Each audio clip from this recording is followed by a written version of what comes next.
Use it or lose it, from your brain to your belongings. The phrase, use it or lose it, isn't just a catchy motivational quip. It's a universal principle rooted in how living systems and even our possessions respond to neglect.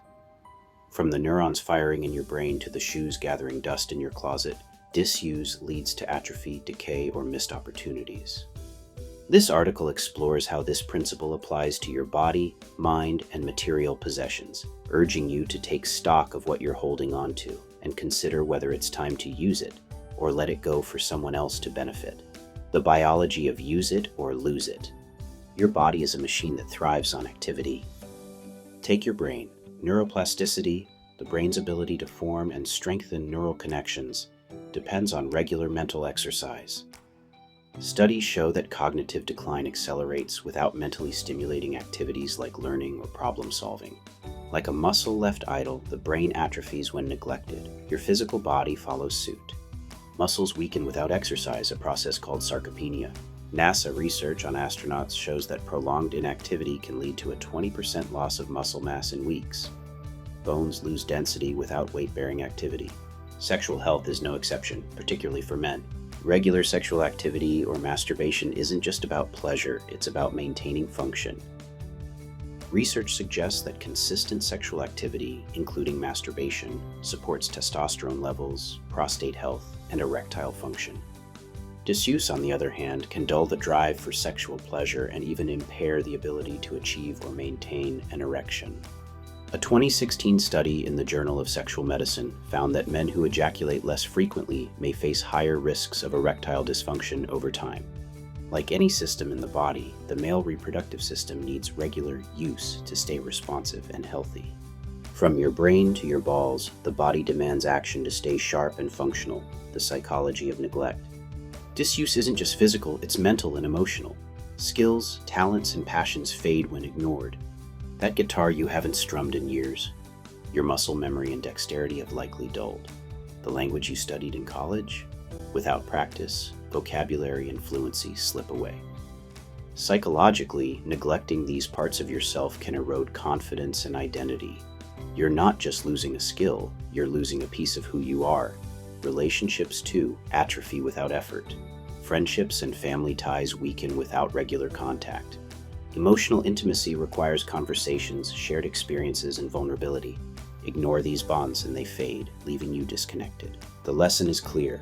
What you don't nurture, you risk losing. Your stuff, the material atrophy now pivot to your possessions. Just as disuse leads to biological and psychological atrophy, it applies to the things you own. That pair of sneakers sitting unworn in your closet isn't just taking up space, it's losing value. Rubber degrades, styles fade, and someone else could be lacing them up. The vacation home you haven't visited in years.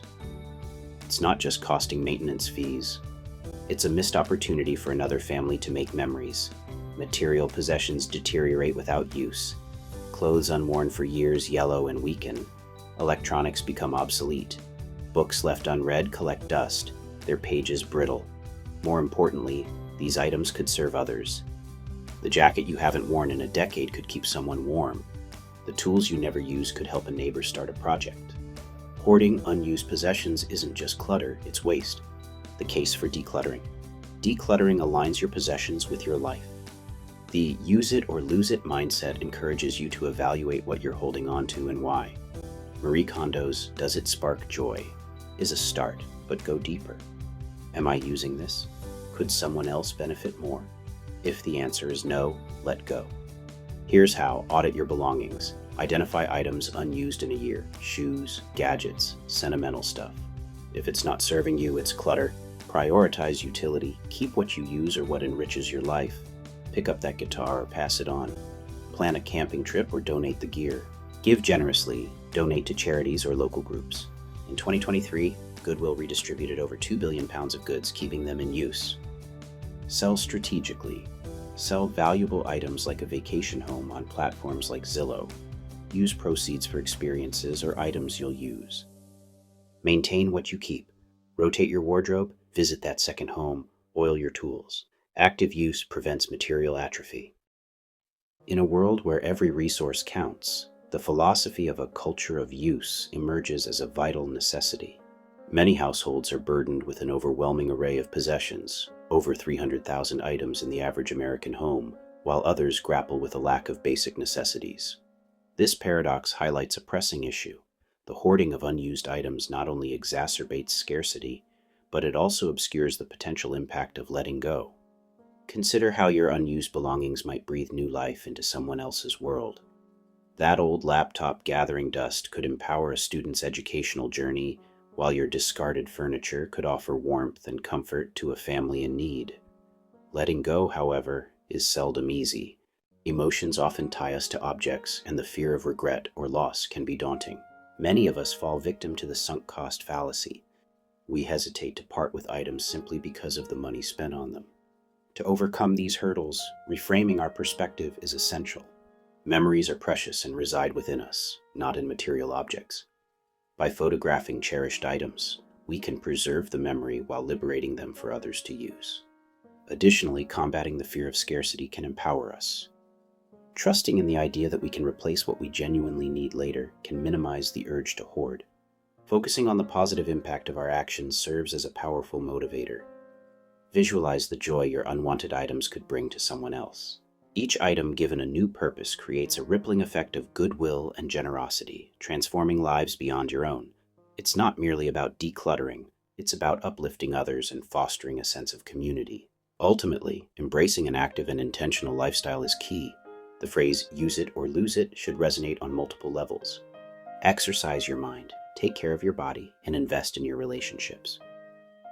For the possessions you keep, ensure they are loved and maintained, while letting go of items that no longer serve you.